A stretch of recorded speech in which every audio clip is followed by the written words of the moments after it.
Lis-sen, don't worry about the band-aid. I was messing with my face because the stupid mask, got scratched. Want to keep it covered, okay? Ain't got nothing to do with the situation. But the situation we're going to talk about, and I really didn't want to talk about this, but this man is really getting on my nerves. But before that, no, we're going to talk about him first. He said, first of all, you are the United States president. United States of America. You said, okay, that the Spanish flu happened in 1917. Wrong. You also said that the flu is probably what ended World War II. Double wrong, okay?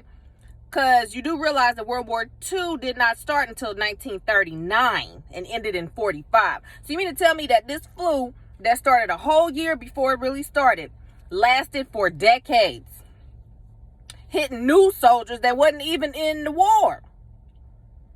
Okay? Because you talking about this could be a 2-year-old boy when the Spanish flu cracked off, but somehow he was a soldier in World War II also and ended up dying from the flu that came out when he was 2. How do you not know this history? So did Pearl Harbor not happen? And the bad part is that it is really people out here who gonna believe this man. This is in the history books. He needs somebody to write his speech, write his facts. I don't know what else to do. But he just being disrespectful at this point. The Spanish flu done killed all the soldiers in World War II. World War II, people. Who is this? This your boy? Somebody need to get him. But I'm talking about this because, in school, they teach you about American history. Like, you learn about all these things, okay? I will say back then that I was a little bit jaded. We didn't learn much about African culture. The only part that they really show is the part of slavery. They don't show a lot of the triumphs. I mean, yes, they talk about Martin Luther King and Harriet Tubman and Malcolm X, but the deep down, deep-rooted culture, like when I was younger, I was enamored, and I still am, by like Greek mythology and Egyptian culture and Roman culture. Like, it just seemed interesting. And then when I moved to Hawaiian culture, once I did research on it, but I never really dug deep into African culture like I should. And so I want to impose that on my girls because they should know part of their heritage. So lately, Taylor, we watched Black is King. Shout out to Beyonce. Fashion's amazing. Absolutely loved it. Taylor loved it so much she done watched it twice. Brown Skin Girls is her joint again. She liked it before, but now since the video on the re-up, she likes it again. I want her to fall in love with her hair. Her hair is so curly and beautiful. When I was young, I did not appreciate my hair. I always had a perm, always had some kind of sewing, crochet.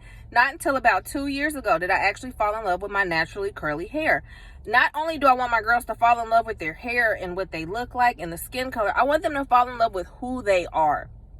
And that comes from the culture and what, their names mean and just all of that. So I am excited that Taylor loves to watch Black is King because I feel like it is exposing her. She's for a 4-year-old, she's very culturally sound, okay?